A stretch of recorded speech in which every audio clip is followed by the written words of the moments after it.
يا رب اجعلني قويا عندما لا أجد من يتقاسم معي الوجع.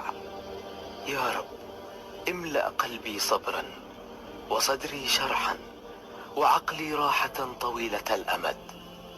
يا رب أوجد لي زاوية أبوح بها ودعاء يثلج صدري ويقينا بتيسيرك. يا رب استر عيوبي واغفر ذنوبي ولا تفجعني بفقد أحد. يا رب اجعلني مقيما للصلاة ومن ذريتي وفاعلا للخير، واجعلني سببا لفرح الناس وسعادتهم، ولا تضعني في مواقف متعبة ولا ظروفا سيئة ولا ظروفا يائسة، واجعلني بإرادتك سبيلا للمساعدة ويدا ممدودة للجميع. السلام عليكم ورحمة الله وبركاته. ازيكم عاملين ايه؟ يا رب ان شاء الله تكونوا بخير وبصحة وسعادة وراحة بال. اللهم صل وسلم وبارك على الحبيب المصطفى صلى الله عليه وعلى آله وصحبه وسلم، عليه أفضل الصلاة والسلام. النهاردة كده حبايب قلبي كده هو ان شاء الله هنعمل طريقة الدونات بطريقة سهلة وبسيطة كده هو موفرة في أي بيت ومن غير تكاليف، وكل حاجة ان شاء الله هتلاقيها عندك في البيت. الروتين ده هو كان من أول يوم المدرسة، قلت اعمل الاولاد وكده هو. فانا عملت العجينه والله، بس كان وقت الفجر، يعني كان الفجر قرب وكده، فالعيال ما كانوش صاحيين عشان حد يصور لي. وبعد ما خمرت صحيت مني عشان تصور لي وكده. وبعد كده الكل صحي لما الاولاد لقوا منظر الدونت وكده عجبهم شكله، فكله صحي يعني. بس فالعجينه طبعا عباره عن بيضتين وعليهم معلقه خل وعليهم معلقتين كبار من السكر وعليهم رشة ملح وعليهم. وصلنا لحد فين الأولاد؟ والله قطعوا حبل أفكاري. المهم بيضتين ومعلقة ملح صغيرة، معلقتين كبار من السكر، كوباية لبن أو كوباية مية حسب الموجود في بيتكم موفر، كيس لبن نيدو اللي هو اللي بيتباع بره ده صغير خالص، لبن بودرة، تمام، معلقة خل كبيرة، 4 كوبايات دقيق، وهتعجن عجينة حلوة خالص كده ولينة، ومعلقة كبيرة خميرة فورية. بس كده هتعجن عجينة حلوة ولينة كده هو، وتسيبيها تخمر. وبعد كده هتقطعيها سهلة وبسيطة، وكل حاجة موفرة في البيت في ظل الظروف اللي بنمر بيها والصعوبات الحياة وكده. يعني دلوقتي العيش الفينو اللي معاه 5 و6 عيال ده، العيش الفينو هيجيب بكام دلوقتي في الظروف دي؟ لو كان لواحدة دونت من دي بيشبع وحلو والله. وعملنا لها شوكولاتة من البيت كده، شوكولاتة اسمها سميتها شوكولاتة الغلابة، يعني تصرفت وكده، وهوريكم طريقتها. وجبت طبق وقطعت كده العجينة زي ما انتم شايفين، وهجيب غطا القزازة برضو هقطع بيه. وكله يعني كله في البيت موجود وكله تتصرف فيه من البيت. والدقيق في البيت، اللي عنده دقيق في البيت ما يغلبش في أي حاجة بيعملها، يعني كيكاية بيعمل، دونات زي كده، عجينة يعمل، معجنات مثلا يحط لها أي جبن في البيت بيعمل، كله يعني ماشي وماشي الحال الحمد لله. بصراحة الأسعار رفعة جامدة خالص والله في كل حاجة، يعني في العيش وفي الجبن وفي كل حاجة. سبحان الله، الله المستعان. ربنا يلطف بينا إن شاء الله يا رب، ربنا يلطف بينا وبالناس إن شاء الله، يعدي على خير ويعدي الحياة دي كده على خير إن شاء الله بإذن الله يا رب. بس فقلت أعمل لهم دونات كده هو يعني، ويبقى من البيت وسهل وبسيط كده هو، وأوفر كتير يعني عليهم وكده هو، عشان خاطر برضو إيه، شوف الواحدة هتجيبها في الفرن، تجيب الواحدة في الفرن ب10 جنيه يمكن، ومش بطعم بتاعت البيت ولا فيها بيض ولا فيها حاجة كده هو. وبعد كده بعد ما عجنت العجينة حطيت لها معلقة زبدة، بعد ما اتعجنت خالص العجينة واتلمت اديتها معلقة زبدة كده هو، نعمتها بيها، وبعد كده غطيتها تخمر. يعني المقادير سهلة وبسيطة خالص. يعني كيس لبن النيدو عليهم كوباية مية، وكيس لبن البودرة ده، ما هو اللبن النيدو، معلش والله العظيم اعذروني أنا مهمومة شوية، والله ربنا يعلم بيه بسجل لكم الفيديو ازاي، يعني الحمد لله، يعني ما تاخذونيش في النسيان وكده. انا قلت لكم المقادير سهله وبسيطه يعني، وهتلاقي 1000 طريقه وطريقه على اليوتيوب من موضوع الدونات ده، 1000 طريقه وطريقه. وانا قلت افرح الاولاد كده واعمل، والولاد فرحانين كانوا، واياد كان اول سنه حضانه. عقبال ما تشوفوا اولادكم ان شاء الله، واللي ما خلفتش ربنا يكرمها ان شاء الله يا رب. بس استنى بعمل لكم صوت على السطح، مش عارفة ايه الصوت اللي بيكركب ده. بسم الله الرحمن الرحيم. بس بس صوت القطة. بس فرحان خالص. اياد عمال يقول عليه ماكدونالدز شغال يقول للعيال اخواته ماكدونالدز، يقولوا دونت يقول ماكدونالدز. قلت يلا ماكدونالدز اي حاجه تمشي وبس. وحطيتها له حلوه خلاص والله، فرح بيها. هعمل لها طريقه شوكولاته حلوه برضو، وحتصرف من البيت يعني، والطبقه في البيت برضو نقطع بيف كوبايه اي حاجه. بعد ما بقطع كده العجينه بتتبقى بلمها وبعجنها تاني وكده، هو سيبها تهدي شوي بقى افردها تاني، وهكذا يعني. ما سبتش ولا حته عجينه. والحتت الصغيره دي برضو بلمها برضو، لو عايزه تحمريها على كده حمريها. الدونات بيعملوه في المحلات بيتباع غالي خالص، بيحطوا له صوصات كتيره وصوصات مختلفه، وصوصات بتبقى غاليه خالص يعني. فاحنا طبعا هنجيب منين الصوصات الغاليه دي؟ فاحنا عم نتصرف من البيت اي حاجه وبس وتمشي الحال.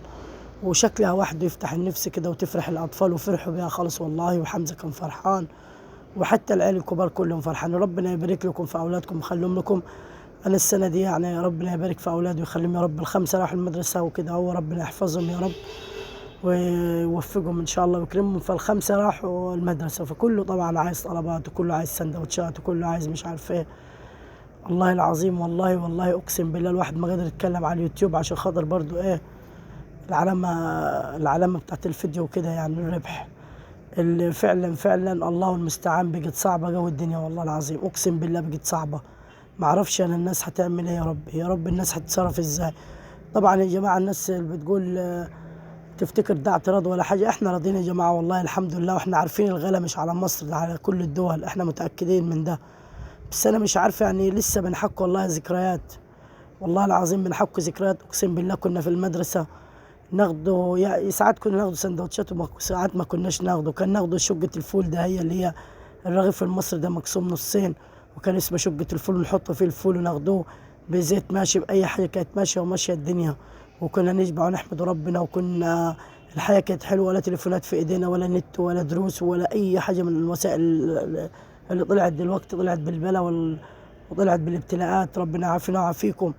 كنا والله العظيم كانت في ناس تجيب المكرونة دي وتحمرها كده وتحط عليها مية وملح، ويجيبوا حلة كبيرة كده ويقعدوا بها في المدرسة، ويجيبوا الطباقة والمعالق ويبيعوا لنا. كانت أيامها الربع جنيه ده كان فلوس، فكنا بناخده بربع جنيه كده وناكله. والله العظيم كنا نشبع ونتبسط. وسبحان الله عمال أفتكر في الذكريات وعينيا دمعت. أقسم بالله كانت أحلى أيام، ورب السماوات والأرض كانت أحلى أيام وأحلى عيشة. والدنيا كانت ماشية زي الفل. مش عارفة إيه اللي جرالنا يا ناس، إيه اللي جرالنا يا ناس. حد يفوقنا ويقول إيه اللي جرى في الدنيا. والله العظيم في ناس حكيالي على حالات. والله العظيم انا قفلت التليفون، مش يعني مش قادر اسمع، لان انا تعبانه يعني. فيا اللي مكفيني، مش مستحمل هموم الناس كمان. فالناس بتفضفض وكده يعني. فالواحد والله العظيم بجد الله المستعان. ربنا يحوش ويرفع يا رب البلا يا رب. ربنا يرفع البلا يا رب. هنا مسكت حطيت الزيت وكده ما غليتهوش قوي، سخين بسيط كده عشان ما تحمرش بسرعه وتغطي على التحمير وتبقى نيه من قلبها، لا تهدي النار. كانت عندي حته شوكولاته كده، هو حته شوكولاته بسيطه كانت موجوده في كيس كده من فتره. رحت مسكتها سيحتها على النار بمعلقه لبن، سيحتها على النار. وبعد كده ايه رحت جبت الكاكاو ورحت حطيت عليهم كاكاو. قلت اعمل صوص بني وخلاص يديهم منظر.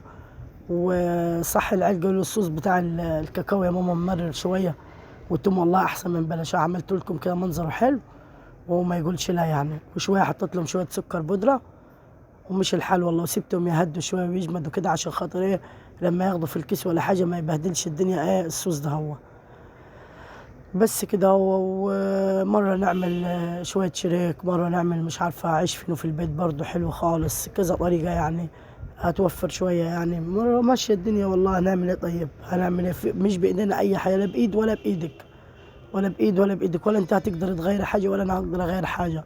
غير احنا هنقوله بس الدعاء. ربنا يا رب يرفع البلاء والوباء ويزيح الهم والغم عن أمة الإسلام أجمعين، ووسع على عباده إن شاء الله، ويرفع عنهم يا رب بحق لا إله إلا الله، ووسع على خلقه يا رب، ما يحوج حد لحد.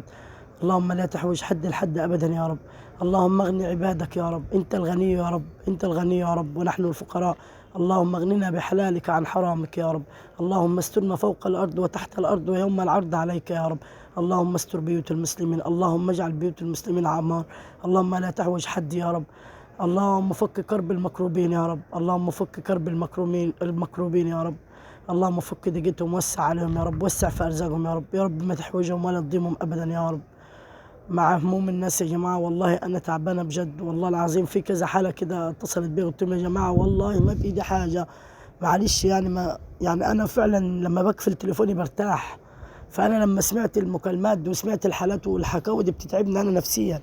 قلت لكم انا في حته زياده يمكن عن ناس كثيره، ناس كثيره يمكن ما فيهاش الحته حوالين هم غيرها. يقول لك وانا مالي، ما أنا كفايه عليا نفسي وبيتي وعيالي. انا الحته دي بتتعبني، ما بقدرش اقول ما عليا بيتي وعيالي، بتعب والله العظيم.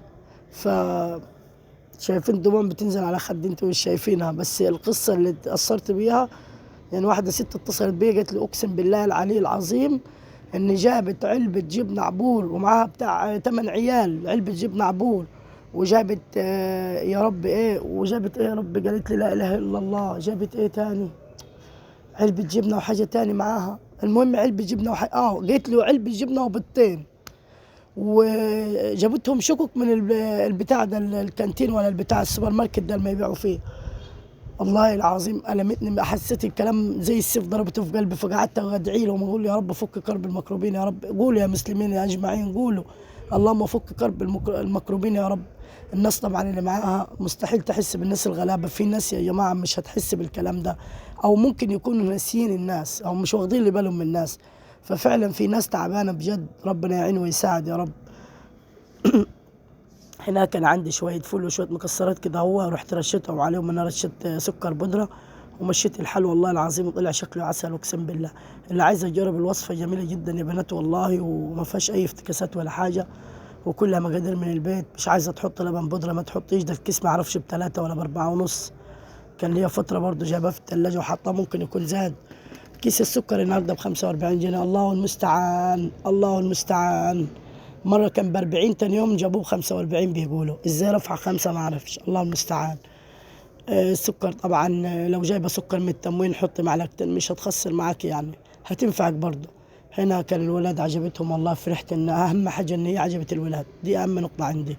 وبالهنا والشفا عليهم. ما تنسوناش يا جماعة في اللايك، عايزين نقبض من القناة والله العظيم. اقسم بالله نفسي اقبض من القناة، والله تعبت بجد. يا رب هونا يا رب علينا ان شاء الله، وارفع قناتنا يا رب زي باقي القنوات يا رب، بس ارفعها بالستر، ارفعها بالستر يا رب، استرنا يا رب دنيا واخره يا رب. هنا كنت بقطع لكم الدونت، والله جميل وهش الحمد لله يا رب، يستاهل بقكم. تفضلوا معانا، نعمة وفضل الحمد لله يا رب، الحمد لله على نعمك يا رب. استودعكم الله يا جماعة، السلام عليكم.